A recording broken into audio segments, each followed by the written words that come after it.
So Iraq will send delegations to Washington and Tehran to help with tensions amid fears of a confrontation between the United States and Iran. While it appears the situation with Iran hasn't escalated any further, the Iraq war is casting a long shadow over the debate about how to deal with Iran currently. According to a study conducted by the Watson Institute of International and Public Affairs at Brown University, an estimated 500,000 people have died during the post-9/11 wars in Afghanistan and Iraq. That includes 7,000 Americans. Yesterday, the President and the First Lady paid their respects to our country's fallen heroes. During an unannounced visit to Arlington National Cemetery, they placed a flag at the headstone of Frank Buckles, the last known surviving American World War I veteran. We're joined now by Senator Tom Cotton of Arkansas, an Army veteran.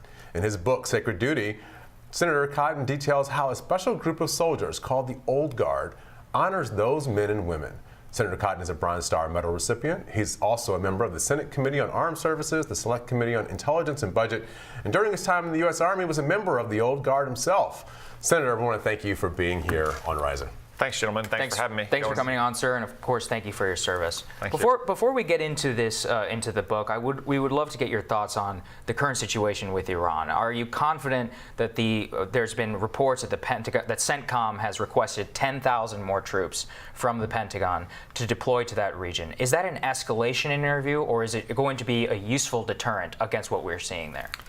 I don't want to get into classified requests for troops or other resources, but the commanders in the Middle East make requests based on the threats that they see in the region. That goes up to the Secretary of Defense and ultimately the President for their decision. One request that we had earlier this month was an additional aircraft carrier, B-52 bombers, and Patriot missile systems. That was because we had credible threats in the intelligence coming from Iran at a heightened pace and intensity.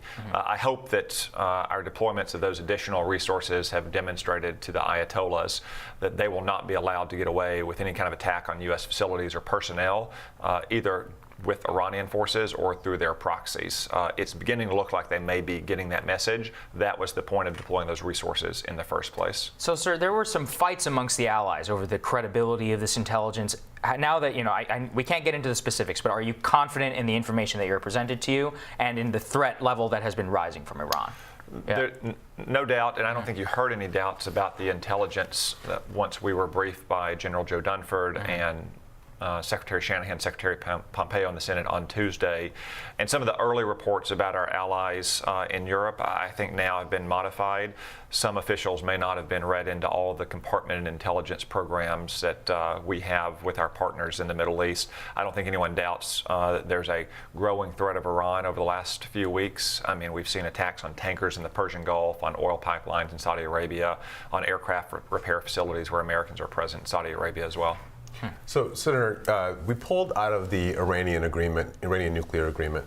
The Europeans are obviously still there. The Iranians are reacting to some of the decisions that the Trump administration has been making, as well as their own political efforts and efforts to fund groups that we don't particularly want to see invested in. What is our end game with Iran? How do you see this playing out over time? Is there a way for us to come to some sort of a détente with Iran? Do we need to see regime change there? What's the end game for Well, we want Iran to change its behavior. We want Iran to stop acting like an outlaw rogue regime that supports terrorism throughout the region, tries to destabilize governments throughout the region. You mentioned the Iran nuclear deal. Part of the problem is that it didn't really stop Iran from getting a nuclear weapon. It may have slowed it briefly, but it wouldn't stop them forever, which was the stated goal. But another part of the problem is that it was only a nuclear deal. It gave Iran millions or billions and billions of dollars, some literally in cash, but also in, that was their money. In lifted sanctions. Right. That was their money, though. But it was money that we had with lots of Americans who still had legal judgments against the government of Iran for past acts of terrorism, but also gave them billions and billions of dollars of economic relief through lifting the sanctions. They were using that to support rebel groups in places like Yemen and Syria and terrorist groups in Gaza and in Lebanon. We want to stop that as well. I mean, all we're asking is that Iran act like a normal nation, not a revolutionary cause that has hijacked a nation. Another thing that I've talked a lot about in this show is Huawei and Hikvision. I know that's something that you've been looking into as well. Tell us about the legislative efforts to ban U.S. companies from working with Chinese military, Chinese intelligence services, and with their own domestic efforts to suppress their weaker populations. So first, the administration took rightful steps this week to try to stop American companies from providing components to Huawei and other Chinese telecom companies. They also banned the import of those products into the United States. We're not a big market for them, though.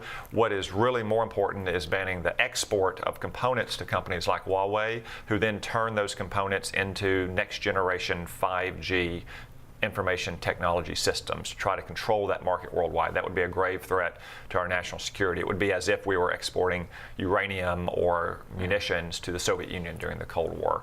Hikvision works to try to suppress the ethnic Muslim population known as the Uyghurs in northwest China that are really going through a kind of brutal genocide almost, being put in re-education camps. We ought not be giving American technology in the form of digital monitoring or DNA testing to help a repressive regime like China further repress its own people, especially religious minorities. Changing gears here a little bit, Congressman Justin Amash in the House came out in favor of an impeachment inquiry against the president. One of the things that he said at the time was that he didn't think his colleagues had actually read the Mueller report. Did you read the Mueller report? I did read it, and I took away the conclusion that's clearly stated in there that there was no collusion with Russia. There's no doubt that there was Russian interference in our democratic debates, but no collusion by the Trump campaign or its associates. And I don't think you can draw the case for obstruction into something that didn't happen in the first place by the president making some mean tweets about. Well, under that argument, wouldn't if you said you can't have obstruction for a crime that didn't exist, I could argue with you whether or not there was some collusion. But if you say that's true, then isn't that true for every investigation that has? I talked to friends who are lawyers who represent people who are under investigation. 95% of his cases, he tells me, end with no actual criminal finding.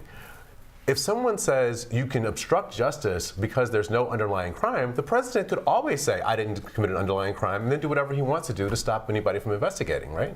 With some angry tweets and comments. Well, dangling pardons in front of witnesses, or going in front of trying to fire the FBI director, or firing the FBI director, trying to fire Mueller, the special investigator. I mean, there's a series of things that he lays out. But remember, in the report. he didn't fire Robert Mueller, and even the report itself only because the White House counsel refused to execute the order. Well, the report's ambiguous on that about whether the president wanted him fired or wanted him to look into the fact that he thought Bob Mueller had some conflicts because Bob Mueller had interviewed to be the FBI director once again, and Bob Mueller had spent all those years in the FBI. I think that's ambiguous. That's why I say there's no collusion underlying the matter, so it's hard to say that there's obstruction. There's no criminal conspiracy. You don't actually say that there's no collusion because you didn't investigate collusion. They investigated criminal conspiracy. Well, he said that the terms are used largely synonymously. Right, but let me just finish up with this. In the Clinton investigation in the 1990s, there was a concern that he used his office to obstruct justice and abuse of power. It is, whether you think they were criminal or not, I wonder whether or not you think anything the president did was wrong, and whether or not there's any way to hold the president accountable for the things he did wrong that are short of impeachment. I mean, I think the president authorized extraordinary cooperation with the Mueller investigation. I mean, he let his own counsel. But he didn't do anything wrong in his relationship with the Russians, and he didn't do anything wrong with the way he engaged the process. No, the entire report says that there is no collusion between the Trump campaign and the Russian intelligence. But did he do anything wrong? Anything that you don't like? Are you comfortable with him using information and seeking information from a foreign government that was trying to offer information? Well, it's people like y'all that were using the information. I mean, it was hacked by the Russian intelligence services. This is about the President of the United States. And so I'm asking, do you think that he did anything wrong in the course of the campaign and since the campaign in the way he interacted with the Russian information? I mean, it's not like Russia or WikiLeaks gave that information to Donald Trump's campaign and they put it on their website. They put it on WikiLeaks and then the media ran with it. Once it's out in the media, of course, people are talking about it. The Trump campaign was talking about it. The Hillary Clinton campaign was talking about it. It wasn't like the Trump campaign was getting information from Russia and putting it out. It was just out there, and then the media was obsessed with the president's son did try to meet with Russians in order to get information on Hillary Clinton. What the special counsel said was that was not a criminal conspiracy because it was hard for a bunch of technical reasons. It's hard to value the information, didn't actually receive the information. Ignorance apparently is a defense in FEC law. So there were some reasons why, but it's not because they didn't try to conspire. It's just because the conspiracy never got executed. I think we may agree to disagree. Sir, let's also turn to the book because that's why we're here. It is before Memorial Day. Tell us about why you decided to write this book, commemorating your service within the Old Guard and telling the history of that unit. You know, the Old Guard is a really special regiment in our Army, and Arlington's a very special place. You know, I see that in Congress when Arkansans come to visit me. They usually stay a few extra days and see the sights, and I ask them what their favorite stop was, and it's almost always Arlington National Cemetery. And this weekend we'll see thousands and thousands of people make the pilgrimage to Arlington to pay tribute to our fallen heroes. There had never really been a good book-length treatment, though, of the Old Guard story, which is an amazing story that goes back to 1784. It's older than our Constitution itself, and for the last 71 years, they've been entrusted with the sacred duty of laying to rest our fallen heroes and guarding the tomb of the unknown soldier and performing in some world-famous ceremonies like presidential inaugurations or the state funeral that we just saw in December of President George H.W. Bush. I wanted to share that story with all Americans because I think it's a great story and it's an example of the things we hold most dear and the reverence and even the love that we have for our soldiers and especially those who give what Abraham Lincoln called the last full measure of devotion. Was there a moment when you were in the Old Guard that really just kind of brought it all home to you, that this was something that was really special that you were a part of? Yeah, so unfortunately, one of the missions the Old Guard has to perform then as now is the dignified transfer of remains at Dover Air Force Base, which has been our port mortuary for several decades for those who are killed overseas. So the Old Guard will send an officer in charge and a casket team with the general officer escorting them up to Dover Air Force Base. And that was one of the very first missions I performed at the Old Guard because I wasn't certified and trained to perform funerals in the cemetery yet. So in April of 2007, on my first Dover mission, as we called it, I flew up as the officer in charge. I was the first soldier on the aircraft and saw those 3 transfer cases with flags draped over them and was the officer in charge of carrying them off the aircraft. That's the kind of image that you don't forget, that sticks with you for a very long time, and it reminds you of the sacrifices that certain Americans have had to make so we can live in safety and in freedom. Final question for you, sir. What is it that you want Americans to take away before Memorial Day weekend? As they're out there enjoying their weekend, what should they remember based on your service within this historic unit and your own service in Afghanistan? I mean, Memorial Day is our most sacred national holiday. It's the official occasion we set aside to honor those who have fallen in combat. And I would just ask everyone to remember them. If they know any Gold Star families, parents who have lost a child, a widow or widower who lost a husband or a spouse, maybe kids who don't have a mom or dad, to try to take time for them. Say a prayer for them. If they know them in their community, though, give them a call, maybe go see them after church on Sunday, maybe visit them on Monday to remind them that we're not forgetting their service, that we continue to honor their service and sacrifice, because oftentimes the rest of the world moves on as it must, but if you're one of those families who lost a son or a daughter or a husband or a wife, a mom or a dad, you never move on from that. Well, thank you so much for joining us, sir. We really appreciate it. Thank you for being here. Thank you for your service again. So the Trump and Pelosi feud has developed into an affirmation press conference and the shade thrown via tweets. The latest charges against Julian Assange, and Theresa May has had enough of the Brexit debates. Team Rising shares their takes right here next.